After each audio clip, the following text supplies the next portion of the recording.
Selamat datang di X Undercover. Channel ini merupakan perbincangan antara Dr. Jaya dan Pak Franky yang bertujuan untuk edukasi serta menceritakan pengalaman Dr. Jaya sebagai ahli forensik dan patologi. Sekedar informasi terkait jadwal tayang X Undercover yang akan tayang setiap hari Senin, Rabu, dan Jumat. Maka dari itu, untuk mendukung channel ini agar selalu memberikan tayangan yang informatif dan edukatif, kalian bisa dukung kami dengan cara like, comment, subscribe, dan share. Dan selamat menonton! Karena kenapa itu dasarnya adalah obat ini untuk gejala yang ringan apa yang berat sih gitu. Kalau yang buat berat tuh harus oleh dokter.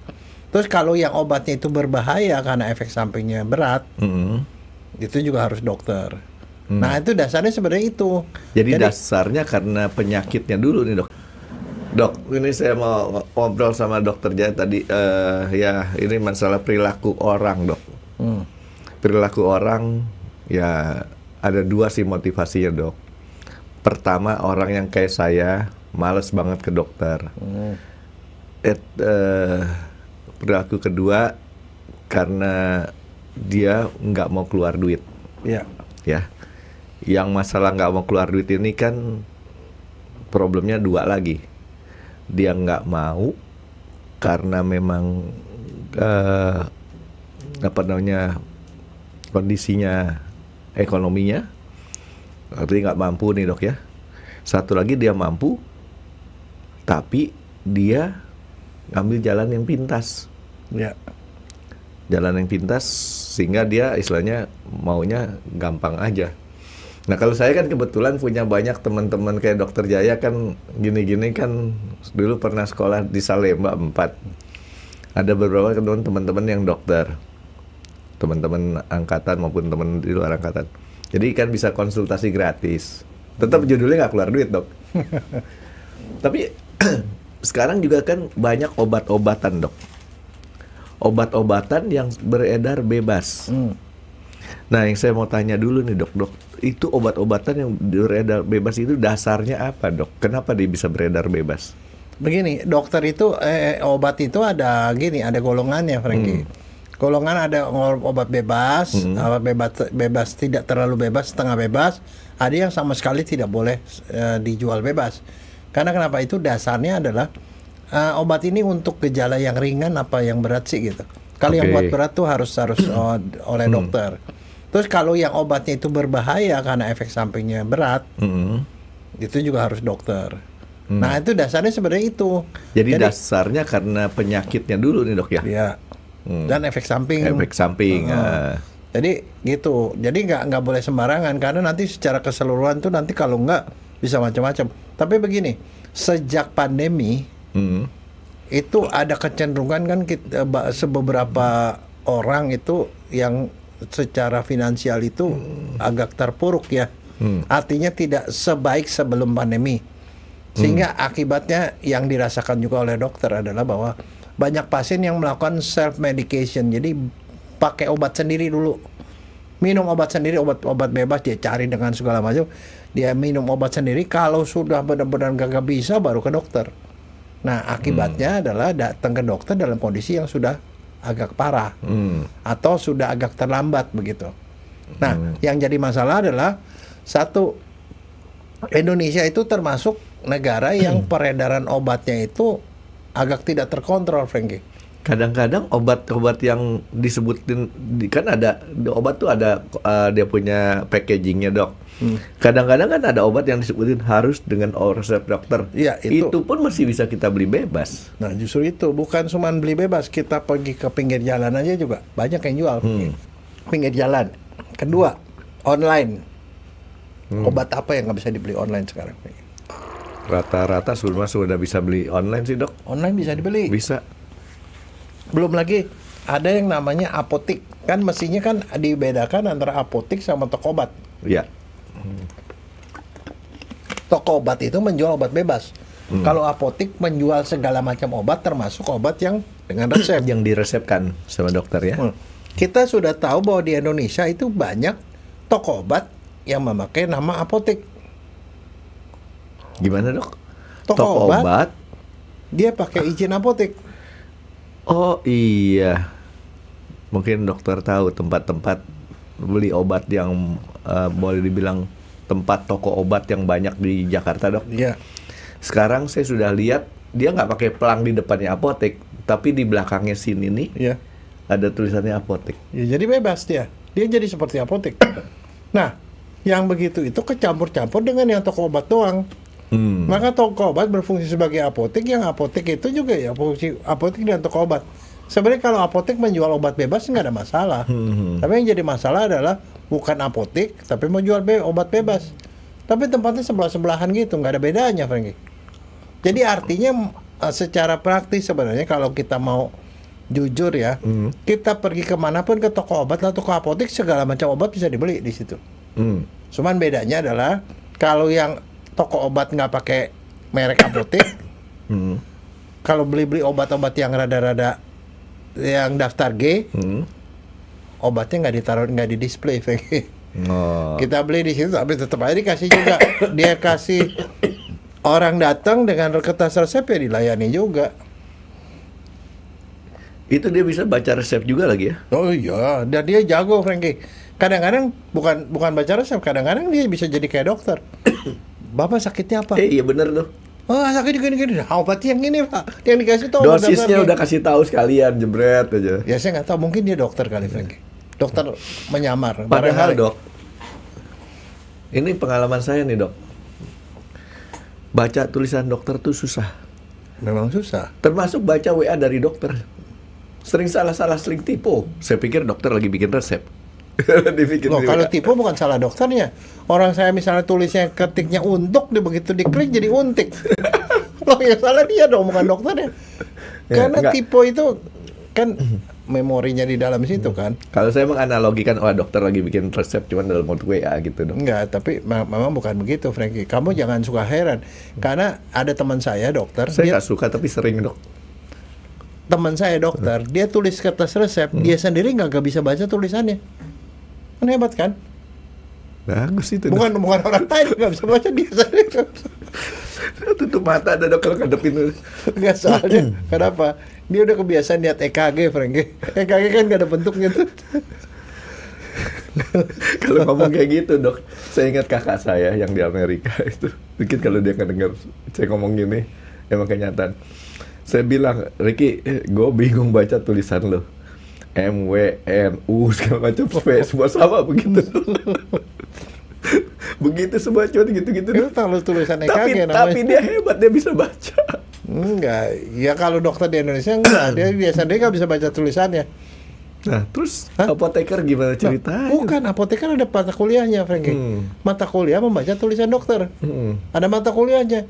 Jadi dokter nulis, dia nggak bisa baca, yang bisa baca apoteker. Karena kalau nggak bisa jadi apoteker dia.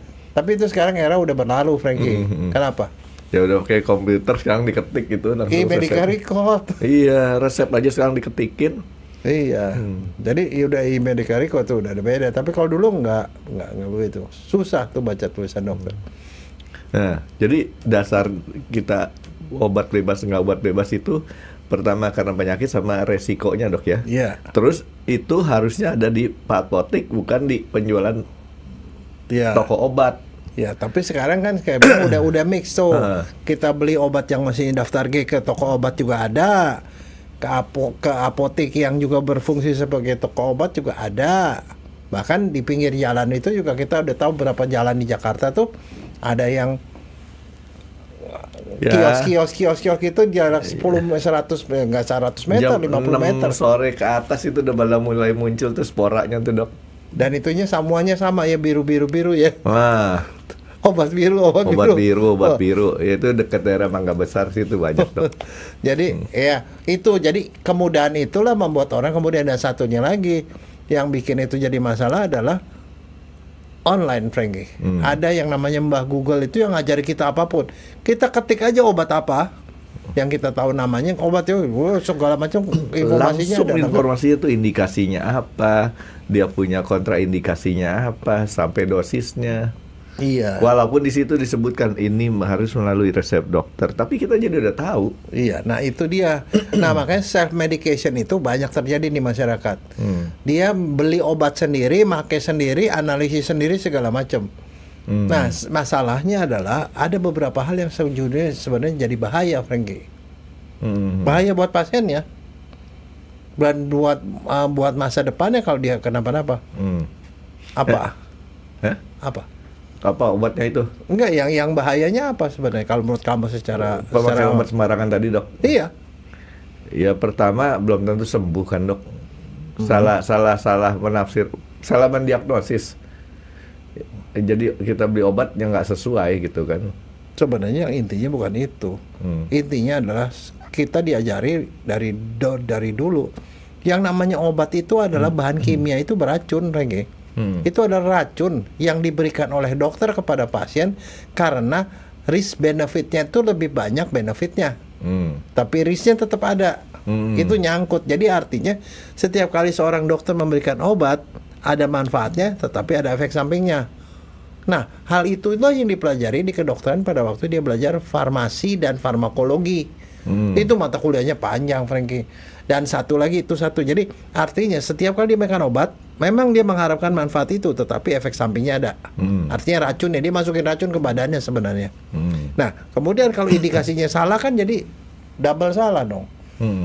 Obatnya juga salah, efek sampingnya diterima. Manfaatnya tidak ada karena salah diagnosis kan. Nah, satu lagi yang dia lupa soal namanya interaksi obat. Dan ada kecenderungan kan orang self medication kan dia makan obat macam-macam, dicampur-campur. Dan jangan sangka dicampur itu nggak ada efeknya, ada efeknya lah. Kita tahu kimia, Frankie. Misalnya contoh HCl, saya tuangin ke ubin, bolong ubinnya, Frankie. NaOH, zaitun, bisa bolong, bisa korosif juga kan. Tapi kalau saya campur satu-satu kan jadinya apa? NaCl. Garam plus air. NaCl. Iya. Garam kan nggak ada apa-apa. Nah, itulah kimia. Nah, kimia itu terjadi di badan kita karena obat itu kita masukin ke badan. Kebayang nggak? Ada satu obat yang kalau digabung itu bisa membahayakan. Itu sebabnya dokter waktu bikin resep itu nggak sembarangan. Dia mesti tahu dikasih obat ini, kasih obat ini, apa efeknya kalau dia itu ketemu. Nah, itu yang nggak akan diketahui oleh pasien. Karena itu dokter aja belajarnya susah, apalagi pasien nggak tahu apa-apa. Nah, oke. Itu sih kayaknya penjelasan dokter Jaya itu bukan ada benar ya, memang benar. Tapi yang saya mau tanya gini, Dok. Kan kita sering kali nih, Dok. Ini kayak saya nih, suara agak serak nih. Tapi katanya sih rada seksi, Dok. Serak ini. Nah, ini kan penyakit umum. Dan pernah kita alamin. Kalau ke dokter pun pasti dikasihnya obatnya yang udah kita tahu juga. Ya kan? Udah dah, obatnya yang paling gampang apa? Gosok gigi 3 kali. Kalau itu nggak sembuh, Dok, ya, kalau gosok gigi 3 kali ya. Nah, kira-kira obatnya seperti itu. Nah, kita boleh nggak sih, Dok, penyakit yang sudah kita tahu dan sama gejalanya, kita menggunakan obat yang pernah kita minum sebelumnya? Tidak boleh. Nggak boleh juga. Cuman ada satu kondisi. Kamu pergi ke dokter tulis resep, misalnya sekian 10 biji, di depannya ditulis ITER. Apa tuh? ITER. Apa tuh? ITER. Artinya resep itu boleh diulang. Oh. Jadi kamu bisa beli lagi obatnya dengan resep yang ini. Itu beli lagi itu ITER. Kalau tulis ITER 2 kali berarti ITER 2 kali, kamu bisa 2 kali beli dengan resep yang sama. Kadang kita Karena kenapa? Karena obat itu aman dimakan sekian kali. Tapi kalau dia nggak boleh dimakan berkali-kali, dia tidak akan tulis ITER. Ini Dok, kalau di pengalaman saya waktu masih kecil nih, Dok, ya. Kalau sekarang saya jarang beli obat sendiri. Waktu masih kecil, itu kadang-kadang kita beli obat, minta kopi resep. Nah, sama itu dia. apotek. Kopi resep dikasih. Iya. Terus kemudian kalau kita sakit yang sama, kopi resep itu kita bikin untuk cairin obat lagi, gitu kan? Apakah kopi resep itu berdasarkan resep yang tadi ada tulisan ITER, apa nggak ada, boleh kasih juga? Sebenarnya kenapa dia kasih kopi resep? Cuman buat catatan ke pasien dulu, kemarin yang lu beli obatnya yang ini gitu loh. Bukan dipakai buat tebus obat lagi. Oh gitu. Kalau ITER itu dengan resep yang sama, itu kamu beli, nggak di copy resep. Contohnya ada, Dok, Contohnya, Dok. Enggak, ditulis misalnya misal ampicillin di depannya ITER 2 kali, berarti dengan resep itu kamu bisa 2 kali beli obat sejumlah itu. Karena kenapa? Ada beberapa obat yang kalau dimakan berlama-lama itu efek sampingnya jadi besar sekali misalnya. Jadi nggak boleh. Nah sekarang kita nih ngomongin nih apa bahayanya. Sebelum kita lanjutin nih dok, ada yang di otak saya nih dok. Perlu nggak kita batasin obat yang masuk ke dalam, atau ini hanya berlaku juga obat yang untuk luar tubuh nih dok? Enggak, kalau yang luar tubuh biasanya sih aman tidak ya dok ya. Jadi artinya pembahasan kita kali ini terutama kita fokusin kepada obat yang masuk ke dalam tubuh. Yang luar tubuh itu boleh dibilang diulang 100 kali juga nggak apa-apa. Ya, relatif lah. Nah, sekarang yang paling sering apa? Kamu nih, tadi kamu bilang suara serak. Bagus kamu kan, ke dok? dokter. Sama dokter udah pasti dikasih antibiotik kan? Kalau saya ke dokter mungkin ya dok. Kasih antibiotik, antibiotik itu. Kamu makan lagi antibiotik, makan lagi. Nah, apa efeknya kamu makan antibiotik itu tanpa resep dokter? Dokter nanya saya. Jadi supaya kita tahu itu bahayanya apa. Kan kamu bilang, oh udah tahu kan dokter itu, gue gak dikasih antibiotik itu lagi. Ngapain gue ke dokter? Buang-buang duit aja. Gue beli aja. Artinya kalau jawaban saya sok tahu nih dok ya. Kan boleh sok tahu dok. Iya boleh. Nah, karena ini antibiotik itu paling sering diurang sama orang. Nah, jadi gini. Pertama, antibiotik itu sendiri kan ada dosisnya dok. Ya. Ada yang berapa gram atau berapa gram. Kita salah minum dosisnya. Enggak, kamu sama persis. Kalau 250 kamu beli yang 250. Oh gitu. Jangan bikin salah. Kalau salah mah itu lain urusan. Enggak salah. Jadi artinya kita beli yang kondisi yang sama. Ya, karena kemarin kamu begitu, kamu minum obat itu 3 hari baik.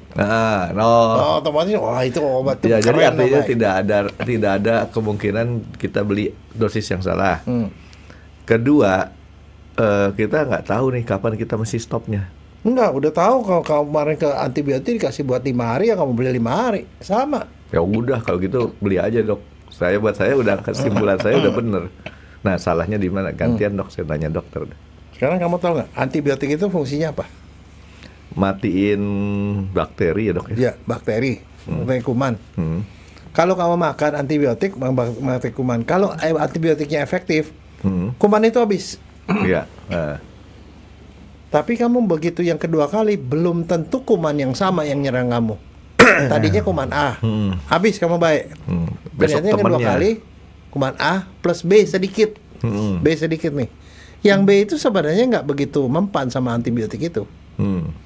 Jadi kamu makan obat yang A-nya habis, maka gejala kamu mendingan. Tapi si B-nya nggak mati nih dengan antibiotik itu. Karena nggak mati sama antibiotik itu, dia berkembang biak. Yang ketiga kali kamu beli lagi antibiotik itu, begitu kamu mempan, nggak mempan. Akhirnya kamu jadi resisten sama antibiotik itu. Karena dia itu cuma ngantem kuman yang efektif. Yang tidak efektif dia berkembang biak di kamu. Nah maka pada waktu itu kamu sakit gitu, kamu udah nggak mempan antibiotik itu. Nah sekarang kebayang nggak? Kamu lakukan itu A, B, C, D. Kamu berapa kali kamu bebas saja makan begitu. Akhirnya ada beberapa kuman itu yang kamu nggak mempan sama itu. Di waktu kamu sakit berat, tidak tahu lah apa, infeksi juga. Dokter itu di rumah saya kasih antibiotik ini kagak mempan, antibiotik ini kagak mempan, antibiotik kagak mempan. Akhirnya kamu jadi gawat, jadi sepsis, bisa meninggal kamu. Bisa. Nah, kenapa? Seorang dokter itu waktu dia ngasih resep antibiotik A, antibiotik B, di kepalanya tuh sudah ada bayangan kamu tuh kira-kira kumannya yang mana. Setiap kali ke dokter belum tentu antibiotiknya sama. Dengan batuk yang berbeda barangkali dia akan ngasih antibiotik yang berbeda. Dan satu, dokter itu selalu ngasih antibiotik yang paling ringan sampai yang paling berat. Tapi kalau misalnya sekali waktu, wah kayaknya kamu batuknya nih parah nih, dokter langsung dikasih obat yang keras. Besok-besok kamu ulangi lagi itu. Jadi antibiotik yang paling keras aja kamu udah gak mempan lama-lama. Begitu kamu sakit, kamu gak bisa diobatin. Jadi resisten terhadap antibiotik. Itulah yang paling ditakutkan sama dokter. Pernah nggak kamu ngelihat ada orang infeksi di rumah sakit dikasih obat ini nggak bisa, nggak mempan, ini nggak mempan karena dia antibiotiknya sembarangan di sebelumnya. Dokter kalau datang orang berobat dengan batuk pilek yang sama, antibiotik yang dikasih belum tentu sama, Franky. Beda-beda. Karena dia tidak mau tuh ada di badan kamu tuh numpukin tuh kuman-kuman yang tidak mempan sama antibiotik. Berarti saya benar dong, Dok. Saya belum ke dokter dan belum minum obat. Iya, enggak, tapi belum tentu kamu nggak minum antibiotik bebas. Enggak, saya nggak minum obat sama sekali. Nggak ke dokter, saya coba. Ya bagus, makanya itu saya bilang. Menguatkan badan saya dulu. Kalau nanti sampai berapa hari saya masih begini, baru tanya dokter Jaya. Nah, itu sebabnya. Seorang dokter baru ngasih antibiotik kalau yakin itu kuman. Kalau misalnya kamu baru batuk pilek datang ke dokter, yakin kalau dokternya benar ya, dia nggak akan ngasih antibiotik ke kamu. Karena kenapa? Ini mah virus nih. Virusnya nggak perlu antibiotik, nggak dikasih antibiotik. Makanya kamu tetap bisa sensitif sama antibiotik itu. Antibiotik itu harus di save supaya kalau nanti kamu gawat tuh masih banyak pilihan yang bisa dikasih ke kamu. Makanya ke dokter pun mungkin sekali ini kamu ke dokter dikasih antibiotik karena dokter udah ngelihat ini bakteri nih. Tapi pada batuk pilek yang lain kamu datang, ini mah virus, dia nggak dikasih antibiotik. Makanya kamu masih punya cadangan. Anak pelurunya ini masih banyak nih nanti buat kalau nanti kamu gawat. Kalau kamu mesti dioperasi misalnya atau kamu lagi kondisi apa. Nggak mau dioperasi mas, saya nggak mau operasi. Enggak, tapi maksudnya saya antibiotik itu tidak boleh dipakai bebas karena itu ada indikasinya hanya untuk kuman tertentu. Kuman ini antibiotik ini, kuman ini antibiotik ini. Dan kan kamu nggak ngerti. Makanya kalau minum antibiotik sembarangan akhirnya kuman-kuman resisten. Dok, kalau antibiotik tuh yang belakangnya pakai sansin gitu dok ya? Ada nama lain nggak? Wah, antibiotik banyak. Franky, ratusan. Ada nggak ciri khasnya dok, namanya pakai apa? Maksud saya kenapa saya tanyakan supaya orang aware. Kalau yang obat kayak gini berarti mesti jangan kita main pilih-pilih sendiri gitu. Enggak. Kalau itu pokoknya kalau itu semua orang toko obat apotek juga tahu itu antibiotik gitu. Tapi maksudnya antibiotik jangan dibeli aja. Hanya oleh dokter karena supaya apa? Supaya kita itu kalau nanti kita sakit gawat masih ada obat yang mempan sama kita. Itu kuncinya. Dan orang Indonesia karena sering minum antibiotik sembarangan, akhirnya pada waktu dia infeksi dia nggak ada obat, dia nggak bisa dikasih obat apapun, nggak ada yang mempan. Nah, kalau kita mengobatinya dengan cara kita meminum penguat tubuh, salah satunya kan vitamin ya dok ya, untuk memperkuat ketahanan tubuh, ada bahaya yang nggak dok? Nah itu nanti itu kita ngomong yang bahaya dulu. Antibiotik kenapa diomongin pertama kali sama saya? Karena itu adalah yang paling di-abuse sama orang. Ya kalau saya kan udah loncat ke bab 7 dok. Itu paling sering di-abuse sama orang. Nah itu jadi tadi waktu saya tanya sama dokter, nama yang spesifik antibiotik dan nggak umum bisa, karena itu terlalu banyak. Tapi kalau saya balik pertanyaan saya dok, kalau yang pakai nama sin itu biasanya antibiotik atau bukan? Antibiotik. Betul ya, jadi artinya pertanyaan saya balik. Kalau sin itu antibiotik itu kita harus hati-hati ya. Tapi tidak semua sin itu, tidak semua antibiotik namanya sin. Antibiotiknya terlalu banyak jenisnya, jadi kita nggak tahu lah. Tapi kalau nanya ke ini apa antibiotik, bukan ya antibiotik gitu loh. Susah. Sorry, dokter itu belajar itu lama, banyak sekali. Ini ada yang ngeganggu pikiran saya dari tadi nih, ada mie abun lagi. Oke dok. Hipoglikemia. Toto loncat ke mie abun. Jadi antibiotik itu pokoknya jangan sembarangan. Nah kalau kita misalkan Google di situ ya kan kita tadi dok self medication, sok menjadi dokter terhadap diri kita sendiri. Kalau di Google di situ biasanya ada itu tulisan infeksi apa? Ciri khasnya ada tulisan infeksi apa? Iya, ada infeksi. Infeksi kuman ini apa? Ada infeksinya di situ. Itu emang bukannya karena dokter mau duit, maka kamu harus ke dokter, bukan karena demi keamanan kamu sendiri supaya kamu masih punya obat yang bisa dipakai buat ngobatin kamu nantinya. Iya. Gitu, ini yang saya mau tanyakan, kenapa saya tanyakan begitu? Karena orang-orang kan tetap dokter ngomong begini tetap aja dia ngotot dok. Nggak, biarin dia aja. Iya, dia tetap ngotot untuk supaya mengobati diri sendiri. Tapi kalau kita kasih pencerahan sedikit bahwa yang kayak gini itu adalah obat-obat yang nanti dia beli adalah termasuk obat antibiotik, mungkin kan dia ada pemikiran ulang, Dok. Iya, dia waktu dibuka pokoknya indikasi kan pasien ini indikasi untuk infeksi apa gitu. Ya, harapan saya sih orang jadi melek terhadap ininya. Jadi artinya kan kayak tadi dokter saya bilang sama dokter, saya sampai sekarang ini belum ke dokter karena saya mencoba untuk membetulkan diri saya sendiri dulu gitu kan. Gak salah kan Dok yang kayak gitu kan. Tapi kalau nanti sudah berapa hari saya masih begini juga, apalagi saya besok mau ke Kupang, mau makan CI di sana gitu kan. Kalau lagi makan begini kan nggak nafsu makan ini Dok, harus betul dulu gitu. Oke, nah terus kemudian lanjut nih Dok. Kalau misalkan kita untuk yang namanya self medication tadi Dok ya, di luar daripada yang obat-obat yang antibiotik, kita bicara obat-obat umum. Ya, obat umum. Obat umum. Nah, sekarang contoh. Obat umum yang paling sering dimakan orang apa? Penurun panas. Penurun panas. Atau analgetik, anti sakit. Anti sakit. Orang kan sering sakit kepala. Sering kan kalau di warung-warung tuh ada orang di sini pakai koyo tuh tempel 2 kanan kiri, udah tahu dia sakit kepala, Franky. Banyak utang. Itu sakit kepala. Sering nggak orang beli obat lah, misalnya paracetamol, panadol atau apalah obat-obat sakit gitu, anti sakit kan di warung bebas banyak. Iya, tapi saya sering mengalami, bukan seringnya kalau saya sakit kepala saya nggak minum obat, tapi saya cukup tempel koyo aja, pakai cara kuno gitu kan, dan sembuh itu. Tempelin 100.000 juga sembuh kan? Oh enggak Dok, 100.000 nggak cukup buat saya. Masih tebal ya? Enggak, kepala gede Dok, kepala gede warna hijau tulisannya 100 Dok. Sembuh Dok. Enggak, maksudnya itu adalah obat yang paling sering dipakai orang. Terus masalahnya adalah itu memang obat itu dipakai buat sakit kepala, sakit otot, pegel linu, apa-apa segala macam. Jadi itu memang sembuh. panas sama analgetik tadi Dok ya. Dia itu biasanya itu bisa dipakan, itu biasanya efeknya itu cepat, lumayan cepat. Berapa menit langsung udah kena efek. Bisa berlaku sampai 6 jam, 6 sampai 8 jam. Artinya setelah gitu mungkin agak kembali lagi kalau sakitnya masih memang gitu, dimakan lagi. Tapi yang jadi masalah adalah saking murahnya itu obat, dia terus makan obat itu. Tahu nggak bahayanya apaan? Yang kayak gitu. Itu obat bebas loh, bukan obat kalau antibiotik kan memang daftar G. Obat bebas. Apa bahayanya? Kalau yang kayak gitu saya pernah bukan ngalamin gimana gitu, secara nggak langsung ngalamin kan Dok. Saya makan obat yang kayak gitu banyak banget.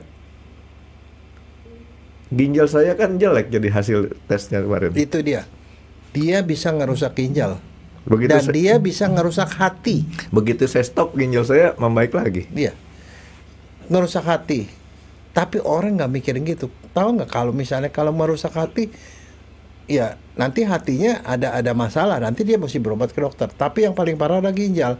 Kalau ginjal sampai rusak, sampai fungsinya jelek, dia cuci darah, Franky. Kalau dia cuci darah itu udah nggak ada point of no return, nggak bisa balik, Franky. Cuman gara-gara dia tuh minumin obat itu, karena obat itu efek sampingnya ke hati dan ginjal. Jadi artinya apa?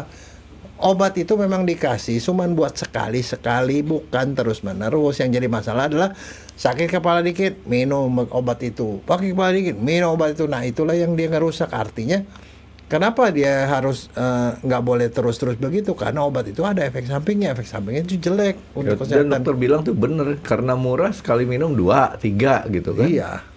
Dan itu di abuse satu. Tapi itu satu ya. Yang kedua, kalau dia sakitnya berulang, sakit kepala lah, kalau berulang sakit lagi, tahu nggak sebenarnya apa yang dia sedang lakukan si pasiennya? Dia menutupi gejala penyakit, Franky. Ada beberapa pasien saya ya, sakit kepala minum panadol, pakai kepala minum panadol, terus begitu, sampai akhirnya sekali waktu parah banget. Diperiksa ke rumah sakit, ternyata kanker otak. Padahal sebenarnya kalau dia udah beberapa 3-4 kali begitu sakit kepala berulang, mesti dipikir jangan-jangan sakit kepala itu bukan hal yang remeh, ada sesuatu yang lain. Padahal seringkali Dok ya, ini seringkali di masyarakat, orang sakit kepala minum obat ini, orang sakit kepala minum obat ini, terus kemudian dia jadi terdeteksi kanker otak. Yang disalahin obat tadi, Dok. Obat itu bikin kanker otak. Nah, Padahal sebenarnya sakit kepala itu adalah alarm badan yang mengatakan di kepala lu ada sesuatu tuh, ada yang neken kepala tuh. Padahal sebenarnya kalau dia makan sekali 2 kali, kok berulang terus, dia ke dokter bisa ketemu lebih awal. Dan mungkin dia bisa sembuh gitu loh. itu Jadi dia menutupi gejala. perulangannya tuh sering atau enggak, Dok? Ya sering. Kalau ada gejala yang kanker otak, ini mulai coba pemikiran. lama-lama makin sering. Kalau udah makin sering, udah terlalu sering, baru dia ke dokter. Padahal kalau dari sejak awal dia ke dokter kan dia bisa ketahuan. Itu loh. Ya, kayak saya juga kan dulu berpikiran sakit kepala minum obat. Akhirnya saya coba cari tahu kenapa saya sakit kepala. Cuman gara-gara perut. Kenapa? Perut nggak diisi, sakit kepala. Akhirnya kalau saya makan teratur, udah nggak sakit kepala lagi. Terus orang juga ada yang suka sakit kepala kalau belum gajian, Fengki. Itu mah banyak, Dok. Tapi saya juga udah lama nggak gajian, Dok. Nggak sakit kepala. Nggak, makanya maksudnya saya gitu. Kalau ke dokter tuh kelebihannya apa sih? Dokter akan cari apa sebab sakit kepalanya itu yang menyebabkan sakit kepala, bukan ngilangin sakit kepalanya. Dan balik lagi, kita cari dokter yang teliti ya, Dok ya. Jangan sampai dokternya itu sakit kepala. Ketik aja sakit kepala, obatnya Panadol, kasih Panadol. Iya, Dok, ini yang kadang-kadang kita agak susah juga, Dok ya. Dokter tahu masalah dokter palsu kasusnya.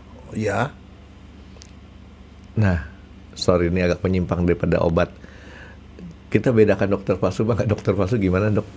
Kira-kira apakah kita ini coba saya berpikir ya. Waktu saya baca berita dan informasi berita dan dokter palsu ini, dia selalu memberikan resep-resep obat-obat yang pasaran. Apakah itu salah satu indikasinya? Tidak. Bukan. Tidak. Karena kalau kamu berobat ke dokter umum, dia akan berusaha mencari obat yang paling gampang dicari, yang paling murah. Itu adalah obat pasaran. Oh, jadi dokter sendiri sebenarnya adalah cari yang paling murah, paling gampang, paling resikonya paling kecil. Ya, kecuali kalau di rumah sakit. Di rumah sakit, dokter itu harus lebih pintar. Karena kenapa? Pasien yang banyak uang dikasih obat yang biasa-biasa itu, pasti dia memandang remeh dokternya. Mandang remeh. Dia nggak percaya, makanya dokter harus milih obat yang barangkali lebih mahal. Tapi sebaliknya, kalau pasiennya itu pasien BPJS atau pasien yang kelihatannya sosial ekonomi kurang, dia kasih obat mahal, yang terjadi obat resep itu tidak dibeli tuntas. Dia beli separoh, atau kalau lebih parah lagi dia udah habis duitnya buat bayar dokter. Kertas resepnya dibakar, ditaruh air, dia minum airnya, Frankie. Air hook.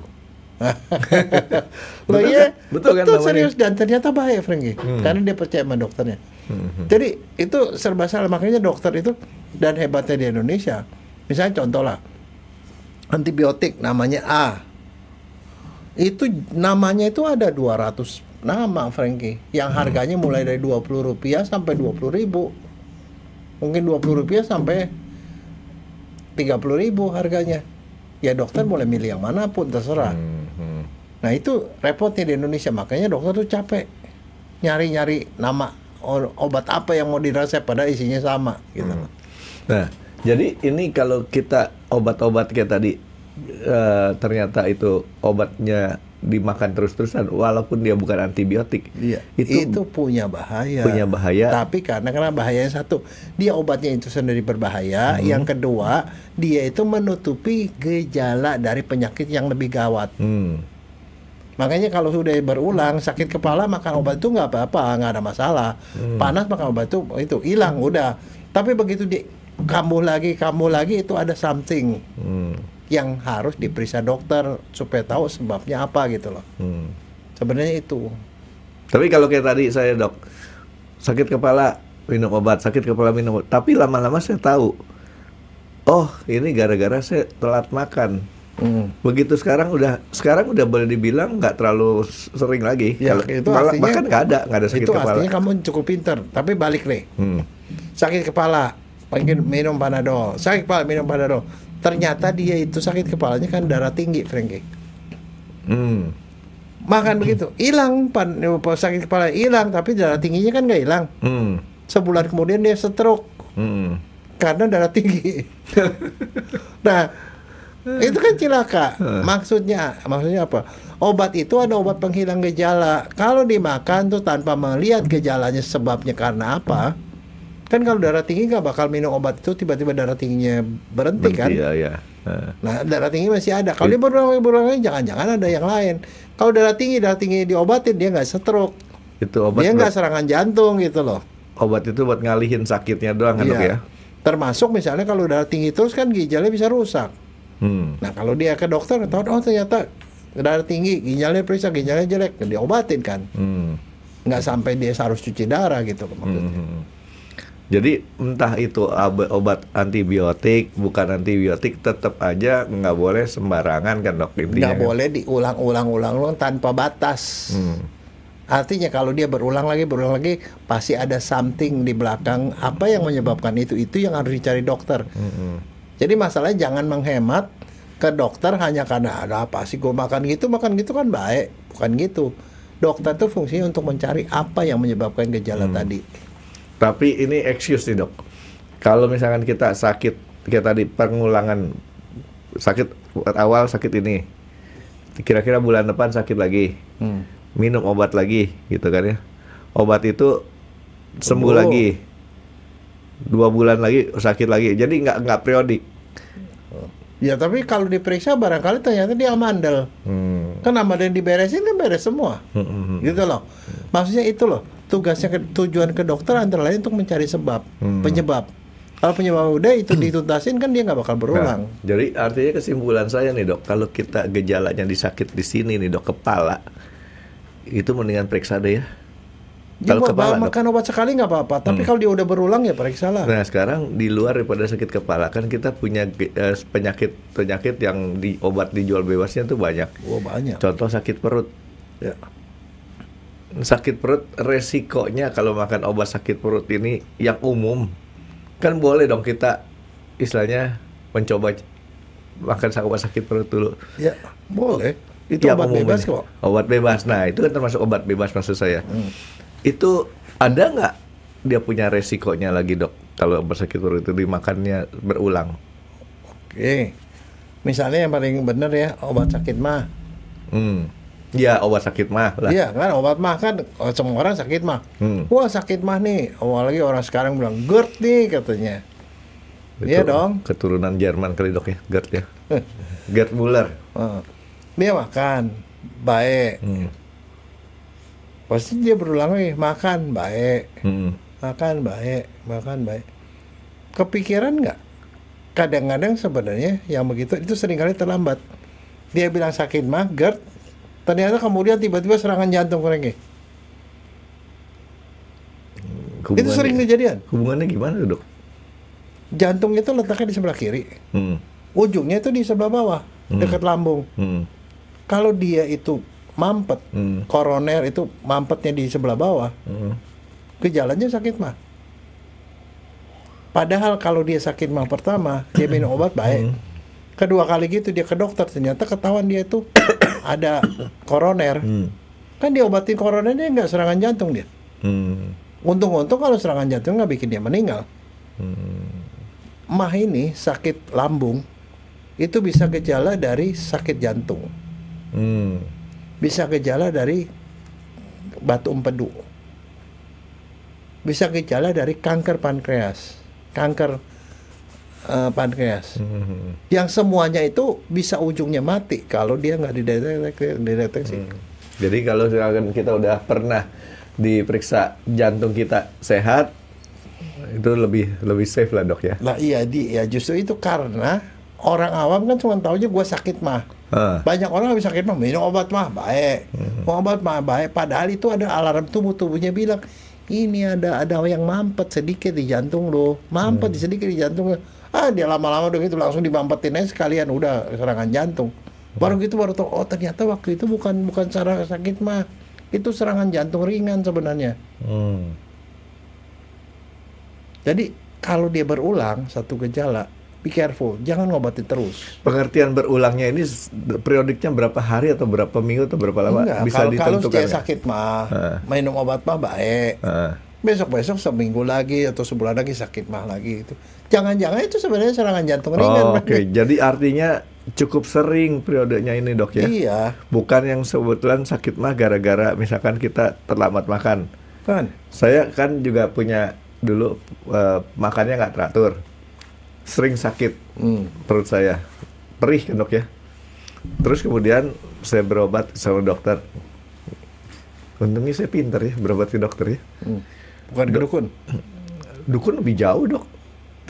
Kalau dokter padahal kalau ke dukun lebih enak loh, cuma dikasih itu kaleng itu tinggal dimasukin duit berapapun. Iya, kan tadi kan waktu kita ngomong dokter, saya cari dokter tuh yang dekat rumah. Nah ternyata dukun mesti ke daerah luar kota, jauh banget. Tapi dukun ada yang lebih mahal dari dokter loh. Banyak dukun santet. Nah ini dia punya sakit mahnya tadi. Ternyata sakit mah saya, kalau saya cuma melulu makan obat sakit mah, ya kayak tadi mungkin, Dok. Membaik, pasti membaik. Tapi si dokter ini cukup bijaksana. Masih nggak usah disebutin katanya. Makan yang teratur, jam makan mesti makan. Saya ikutin, Dok. Hilang. Ya udah. Tapi kan kalau pasien yang kagak pernah ketemu kayak dokter gitu, obat sakit mah dia makan obat mah. Sakit mah makan obat mah. Tahu-tahu itu adalah sebenarnya serangan jantung yang dia tidak sadar. Jadi artinya pada saat dokter tadi ngomong nggak usah diobatin, cukup makan teratur, dan saya udah makan teratur masih suka sakit mah, ya, itu artinya bahaya. Iya. Dan satu lagi, kandung empedu, batu empedu, itu gejalanya sakit mah. Sama gitu ya, Dok, ya? Sama. Jadi jangan, maksudnya ya jangan self medication is okay lah untuk sekali 2 kali, tapi kalau udah berulang lebih dari 2 kali ya mestinya ya udah ke dokter aja lah mendingan. Jadi kesimpulannya kan, Dok, saya coba ambil kesimpulan, gejala yang sama penyakitnya beda, bisa beda. Ya, Dok, ya. Termasuk sakit perut tadi, mencret-mencret, ya kan? Iya. Bisa juga kita keracunan, bisa diracunin, bisa salah makan, infeksi juga bisa. Nah, sekarang yang berikutnya apa? Obat mencret, Frankie. Diare. Kalau diare kan kamu pasti udah tahu obat warung itu obat bebas. Waduh, itu yang paling sering terjadi sama saya. Punya fisik bagian perut saya itu nggak bagus. Udah dari dulu, dari kecil itu seringkali bermasalah. Jadi saya selalu kalau diare masih ringan-ringan aja nih, Dok, saya cukup minum teh anget sama teh pahit sama apa? Sama teh pahit tapi dikasih gula supaya bisa minum. Itu masih bisa sembuh. Tapi kalau enggak, saya terpaksa minum obat sakit perut. Nah, obat sakit perut itu anti diare. Ya, saya nggak tahu itu obat sakit perut anti diare atau bukan ya. Pokoknya obat sakit perut dah gitu. Terus kamu makan obatnya sampai kapan? Berapa kali sampai kapan? Saya biasanya kalau 2 hari nggak sembuh-sembuh, itu saya udah istilahnya pasti ke dokter. Tapi biasanya sih 1-2 hari sembuh. Kebanyakan saya tuh karena saya nggak kuat dengan makanan pedas. Kalau saya makan pedas itu baru terjadi diare. Atau kalau nggak susu basi, susu yang sudah bukan susu yang basi ya. Jadi nggak tahu ya. Itu kan saya minumnya kan minum susu kemasan. Susu kemasan itu kalau walaupun rasanya masih enak, tapi itu ada indikator di perut saya. Kalau yang udah kurang bagus, pasti diare. Jadi ada semacam apa ya, alarm lah. Ini susunya bagus atau susu nggak bagus. Nah kalau udah nggak bagus, saya diare, saya buang tuh susu itu. Nah cuma 2 hari, Dok, kira-kira 1-2 hari. Soalnya kalau lebih dari 2 hari sih kayaknya nggak sampai gitu. Tapi kapan kalau kamu sendiri ya, kalau saking lagi diare begitu, kapan kamu bilang, oh ini udah nggak bisa nih makan obat begini, gua harus ke dokter? Kapan tuh memutuskan itu? Oh pernah 1 kali dulu. diare yang keterusan sampai lebih dari 2 hari. Akhirnya saya lemes, kan keluar banyak. Ya udah ke dokter. Lemes.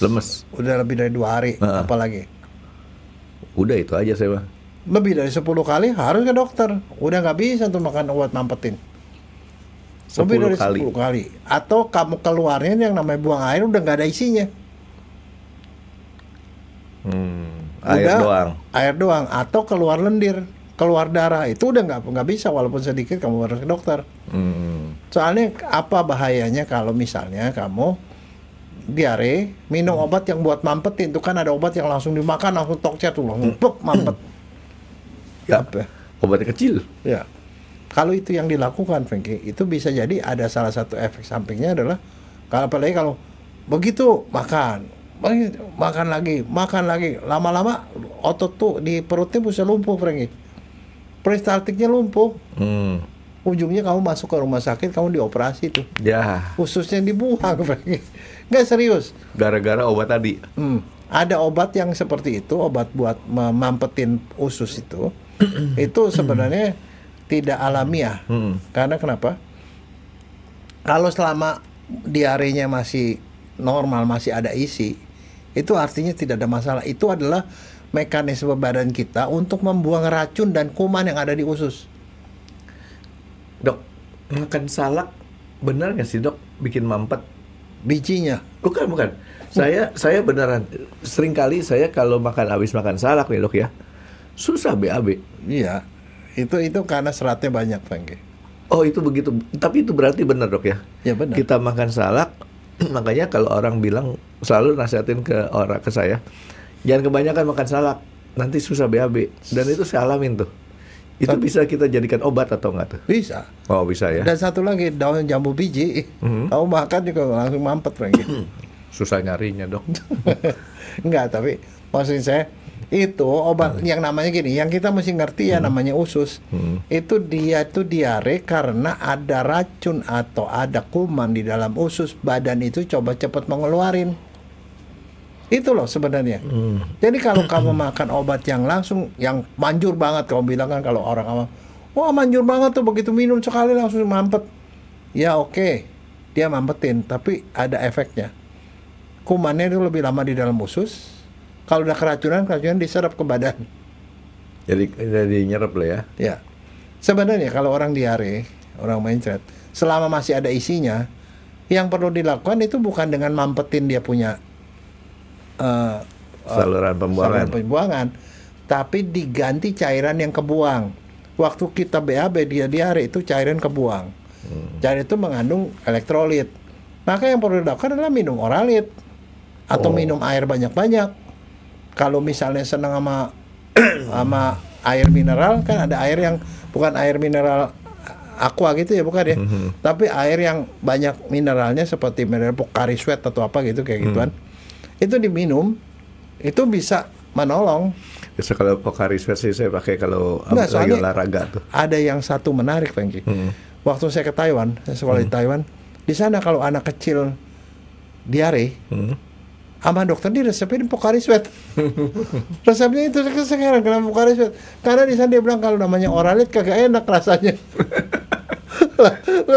Ke dokter dikasihnya begituan.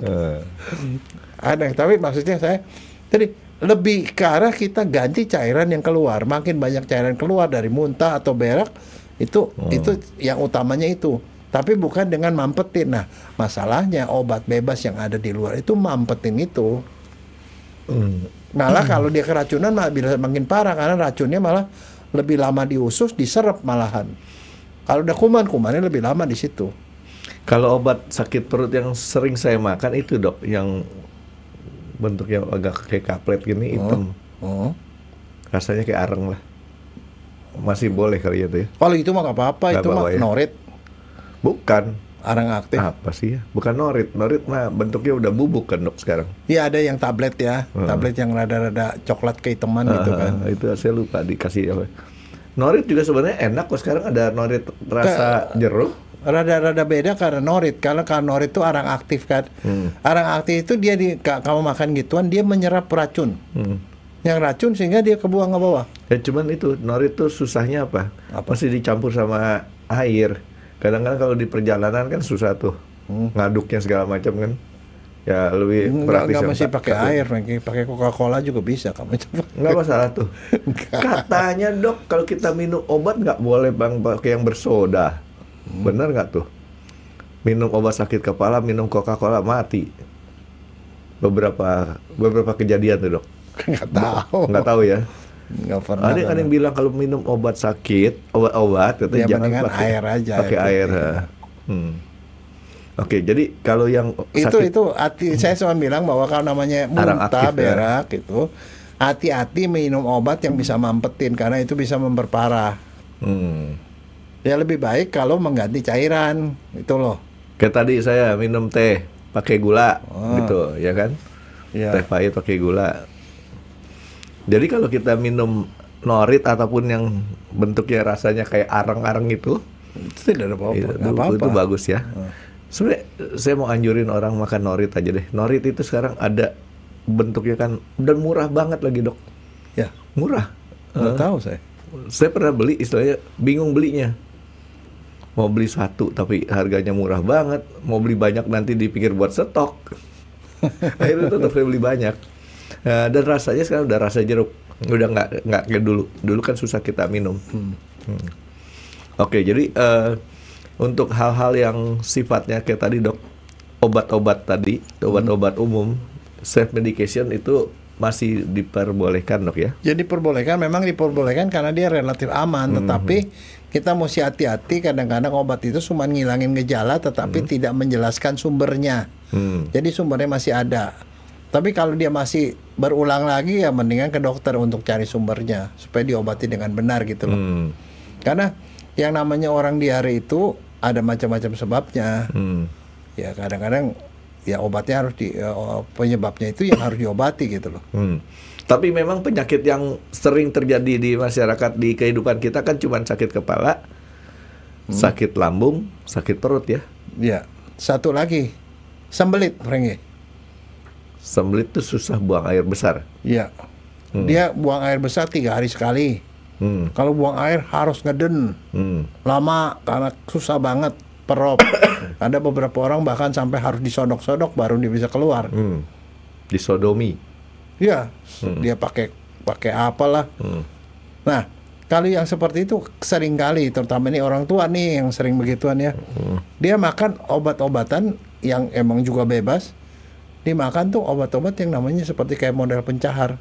Dia makan buang lancar makan. Jadi dia abuse. Dia berlebih-lebihan makan obat yang bisa ngelancarin buang air. Iya sekalian deh dok, mau nanya. Itu kan saya sendiri waktu dari masih kecil itu kan sering kali diminta sama dokter obat pencahar. Broklak. Itu kan buat kasih temen. Karena itu rasanya enak kayak coklat bener. Serius, ini benar kejadian dok. Broklak itu saya bawa ke sekolah. Temen yang jahil tuh istilahnya suka main ambil aja, dipikir itu coklat, dimakan dah tuh. Saya nggak bilang itu broklak, saya biarin aja udah deh. Iya. Harus kita kan nih. Enggak, tapi itu sekarang udah nggak ada ya broklaknya. Nggak tahu, udah lama saya. Tapi memang rasanya enak loh. Enak ya, beda sama coklat, ada bau-bau obatnya dikit. Tapi temen itu dia saking jahilnya, nakalnya dia makan sama dia. Ya terserah dia deh. Enggak, tapi kalau broklak sih saya nggak tahu. Tapi sekarang tuh ada orang yang memang abuse begituan, saking dia susah. Yang dia lakukan adalah dengan setiap saat secara rutin, sehari sekali atau dua hari sekali terus minum obat itu terus gitu loh.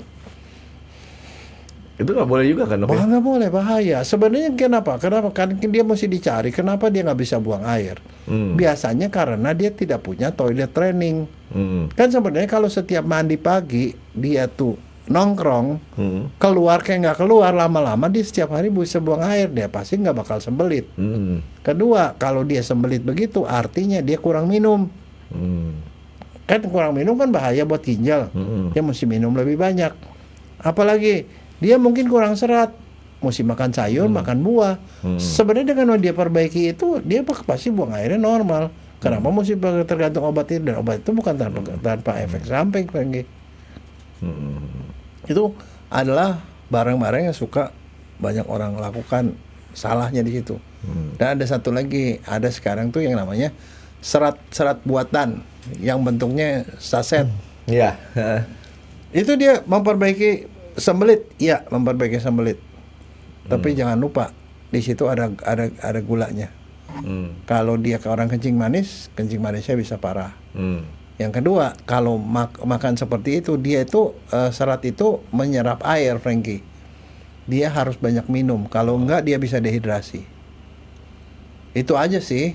Karena kalau menurut saya, kalau kita nggak perhatikan tuh ada banyak sekali beribu obat di luar yang katanya obat yang bukan obat daftar G, tetapi kalau dimakan terus-terus itu akibatnya kita tidak tahu sebenarnya apa sih yang terjadi, apa penyebabnya, dan kalau penyebabnya nggak ketahuan, ujung-ujungnya adalah kemudian kita jadi dapat penyakit yang sudah parah baru ke dokter, terlambat jadinya. Tapi kalau saya ingat-ingat lagi pengalaman dari kecil, Dok ya, orang-orang tua kita zaman dulu lebih bijaksana ya. Saya sebut bijaksana gini, nggak terlalu banyak ngasih obat yang masukkan ke mulut. Sakit kepala pakai bawang merah diikat sini. Kalau sekarang kan pakai koyo ya. Dan itu sembuh loh, Dok. Sakit perut pakai bawang merah ditaruh di perutnya, diolesin pakai minyak kayu putih. Iya, orang flu dikasih disuruh di atas uap air panas, hilang. Kalau sesak napas atau ini pilek dikasih obat di sini nih minyak kayu putih. Ya kan, jadi artinya kan tadi awal-awal kan saya tanya sama dokter, kalau obat yang seperti itu kan resikonya lebih kecil kan ya? Iya. Paling kulit kita kebakar. Enggak, mana ada kulit kebakar. Merah, Dok, kalau kebanyakan. Ya, enggak kebakar lah itu namanya. Enggak kebakar ya. Ya jadi artinya kita lebih harus bijaksana daripada kita banyak minum obat yang masukkan kayak gitu. Kita coba obat dari luar dulu ya tanpa masuk ke dalam badan, Dok ya. Iya. Kalau obat masuk ke dalam badan istilahnya masukin racun ya. Iya. Nah, sekarang ada hal nih yang juga banyak orang suplemen. Terlalu banyak suplemen di luar sana, Franky. Orang mau makan ini. Aman nggak menurut kamu? Ya, suplemen itu kan bahan kimia juga. Ya, jangan kau bahan kimia, kau makan minum juga bahan kimia, Franky. Iya. H2O. Mana ada? Kamu nafas apa? Enggak aja, jadi jangan ngomong kimia, enggak, kimia itu tidak ilmiah. Air aja itu bahan kimia, Franky. Suplemen, aman enggaknya? Buat orang golongan ekonomi mana nih, Dok? Oh, enggak ada ekonomian, pokoknya dia aman apa enggak? Kan ada banyak sekali suplemen. Soalnya saya meninjaunya lebih sosialis. Kalau untuk yang golongan ekonomi kurang, itu nggak aman. Karena suplemen sekarang tuh mahal-mahal, Dok. Nguras kantong. Kalau untuk yang masyarakat ekonomi cukup berlebih, mungkin nggak amannya urusan Dokter Jaya. Jawabnya, Dok. Gini, kalau namanya suplemen itu kan sebenarnya dibagi dua tuh. Ada yang satu namanya mineral, yang satu vitamin. Vitamin tuh sebenarnya gini, pada prinsipnya orang perlu nggak sih makan vitamin sebenarnya kalau menurut kamu nih? Perlu. Hah? Perlu. Kenapa? Apa gunanya vitamin? Oh, vitamin buat ini kan daya tahan tubuh, kan kita bisa dapat vitamin dari makanan kita. Maksud dokter suplemen vitamin gitu? Iya, enggak. Bukan vitamin yang alami nih, Dok ya? Iya, suplemen kayak ya. Kalau yang alami kan perlu.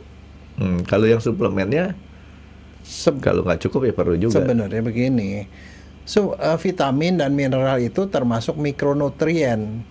Ada makronutrien. Makronutrien itu adalah makanan, bahan yang kita perlukan dalam jumlah banyak. Itu karbohidrat. Karbohidrat tuh kita perlu sekitar 50%. Protein 30%, lemak 20% kira-kira. Nah, yang selebih-lebihnya itu yang jumlahnya sedikit sekali yang kita perlukan. Namanya mikronutrien. Mikronutrien ada namanya mineral, natrium misalnya, magnesium, seng, itu yang mineral. Ada satu namanya vitamin A, B, C, D dan segala macam. Nah, Sekarang masalahnya itu adalah perlunya sedikit. Dan sebenarnya kalau kita makannya seimbang, menu seimbang, kita tidak perlu vitamin. Berarti tidak perlu mineral, semuanya ada di situ. Dari makanan kita aja. Nah, cuman masalahnya kan tidak ada manusia yang perfect. Misalnya contoh deh, kita lihat nih dari 10 teman kita, berapa banyak orang yang suka sayur? Sedikit. Frankie. Nah, berapa banyak orang yang cukup makan buah? Sedikit juga, Frankie. Karena itu kan kita akhirnya defisiensi, kurang. Padahal itu walaupun sedikit kita perlu. Nah, disitulah kita perlu namanya multivitamin. Multivitamin itu untuk melengkapi kekurangan yang kita dapatkan dari makanan yang kurang vitamin tadi.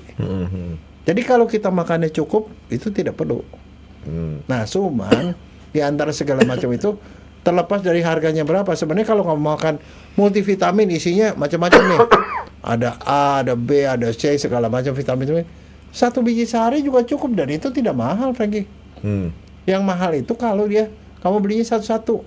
Vitamin C yang 1000 mg, vitamin B-nya yang B-nya B1, B6, B12 yang gini-gini, itu jadi mahal, Frankie.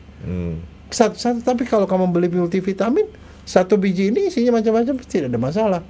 Cuman ada beberapa vitamin itu yang harus berhati-hati. A, D, E, K, ADEK. Karena yang vitamin itu berakumulasi di dalam badan, bisa menyebabkan hipervitamin kebanyakan. Nah, itu akan menimbulkan gejala. Bisa diinvestasi berlebih. A, D, E, K. Tapi khusus buat D, saya cuma kasih tahu aja nih ya. Indonesia itu jelek, Frankie. Vitamin D itu mestinya rata-rata di atas 80 kadarnya di dalam darah, D3. Tapi Indonesia rata-rata cuma 17,2. Jadi jangan ngomong hipervitaminosis, semua orang Indonesia kekurangan vitamin D.